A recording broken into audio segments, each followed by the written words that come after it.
Aici avem niște șuncă, tot felul de cârnați, și sunt cârnați chorizo, niște cârnați mai mici în spate,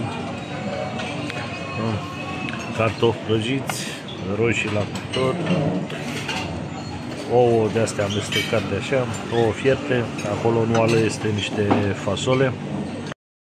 Bună dimineața, hai să vă arăt ce se poate mânca la micul dejun la hotelul Best Sirocco din Benalmádena, Spania. Avem brânză, fel de, nu știu ce este, roșii, tot felul de salamuri, produse locale, brânză, șuncă. Aici este partea de patiserie. Avem croasante, mini croasante, astea arată foarte mișto și foarte bune. Așa. Zona de pâine de toate felurile, pentru toate gusturile, unt în spate acolo. Mai multă pâine, croasante, aușa la patiserie mă doare capul. Iar brânză, salam, șuncă.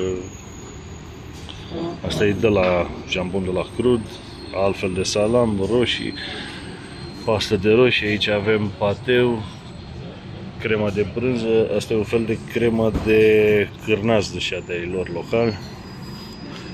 Aici avem niște ciocolată caldă, uleiuri, oțet.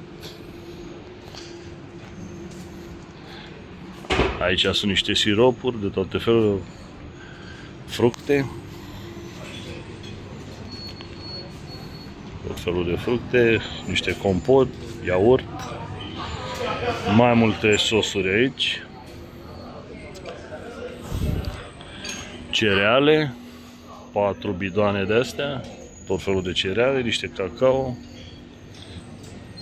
Aici e apă caldă, mi se pare, niște salate, iaurt în spate acolo, brânză topită, lapte cu lactoză, fără lactoză, biscuiți, da. Mai multe cereale, niște stafide, gem.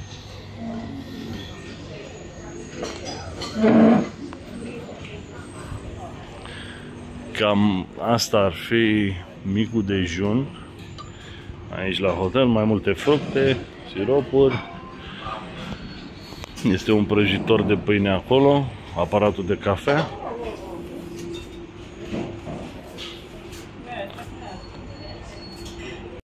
Aici este zona unde se prepară ouă dimineața, presupun omletă și așa mai departe. Văd că gagiul ăsta are pregătit aici dita mai bidonul. Așa, poți să pui niște cașcaval, niște șuncă, ouă fierte.